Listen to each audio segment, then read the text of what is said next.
Comportamiento del esfuerzo cortante en ejes circulares sometidos a torsión. Asumamos un eje de sección circular empotrado y tracemos sobre este una serie de líneas longitudinales desde el extremo empotrado del eje al extremo libre. Ahora, dibujemos cuadrados con costados colineales a las líneas trazadas. En el extremo libre del eje, carguemos el cuerpo con un momento torsor. ¿Qué pasa con las líneas rectas? Estas se tuercen. En el empotramiento están fijas, pero en el extremo libre las puntas de estas líneas giran. ¿Qué pasa con los cuadrados? Los cuadrados representan los puntos infinitesimales sobre la superficie del eje. Estos puntos, debido al par torsor, están siendo sometidos a esfuerzo cortante. Si dibujamos uno de los puntos infinitesimales, podemos observar que éste sea distorsionado o deformado a cortante. Para lograr esta distorsión, el esfuerzo cortante, que es paralelo al área de corte, tiene que ir en el sentido que se muestra. Dibujemos de nuevo el eje, pero ahora tracemos una sola línea longitudinal sobre este. Apliquemos el momento torsor en el extremo libre. De nuevo, la línea se tuerce. Observemos el ángulo que se torció esta línea. A este ángulo gamma lo llamaremos ángulo de distorsión o deformación acortante. Recordemos que está en radianes.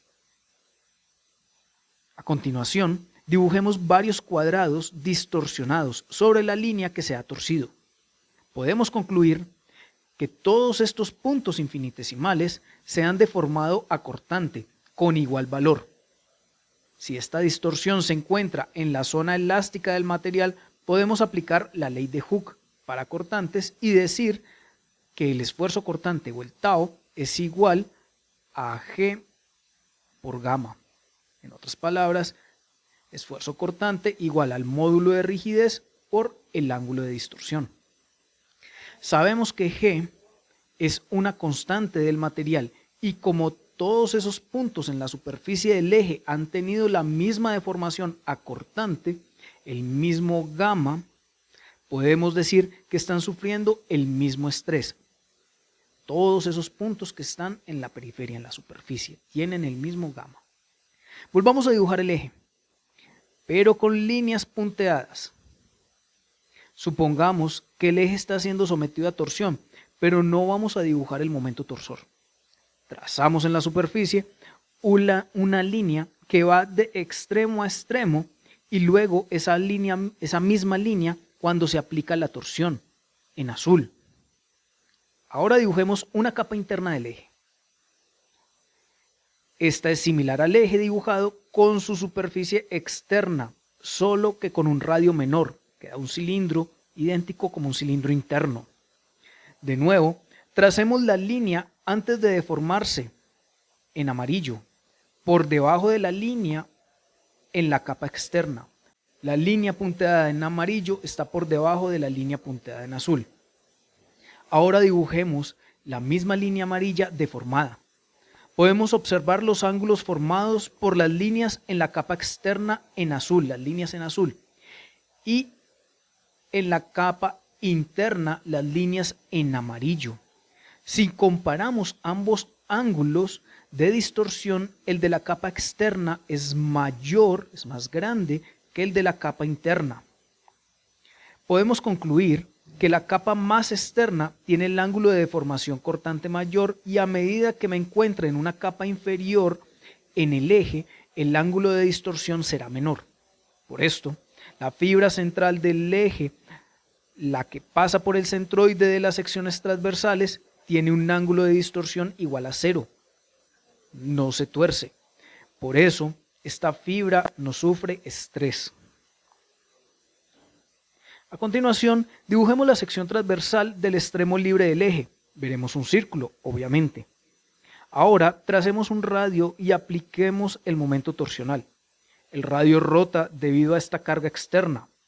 Dibujemos algunas capas internas del eje para poder definir cómo varía el esfuerzo. Sabemos que el esfuerzo es máximo en la capa externa y es 0 en la fibra centroidal.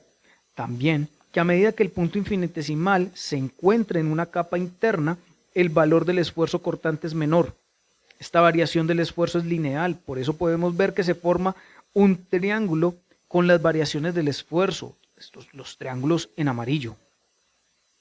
Si trazamos más radios en la sección transversal y dibujamos la variación del esfuerzo a lo largo de esos radios, observaremos que estos esfuerzos cortantes son tangenciales a la capa interna donde se encuentre el punto infinitesimal y que forman triángulos en amarillo similares a la distribución del esfuerzo.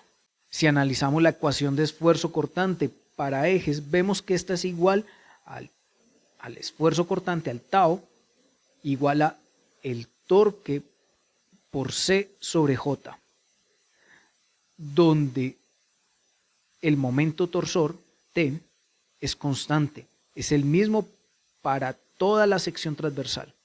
Y el momento polar de inercia, J, para una sección circular maciza es de pi32avos por el diámetro a la 4, el diámetro del eje, obviamente.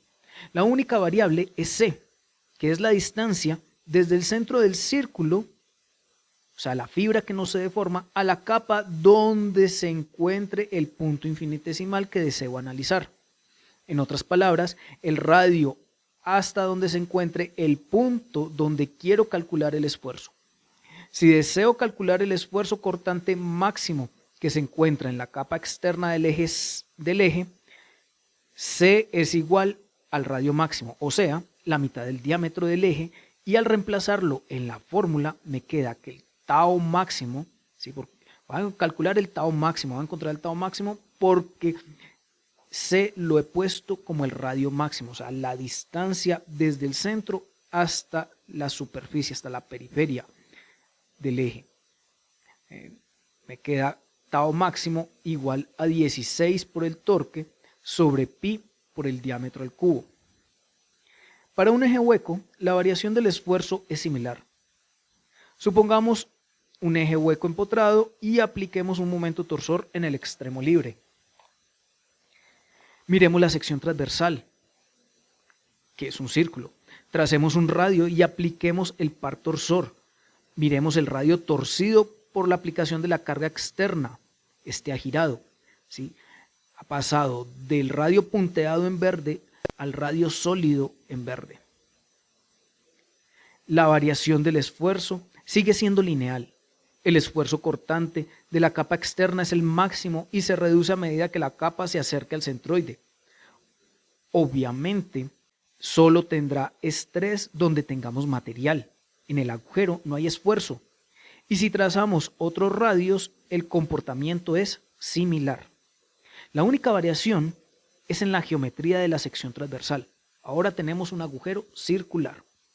Tanto el círculo externo como el círculo interno, o sea el agujero, tiene la misma ecuación de momento polar de inercia. Por tanto, el momento polar de inercia de la sección transversal de un eje circular hueco es igual al momento polar de inercia del círculo externo menos el momento polar de inercia del círculo interno.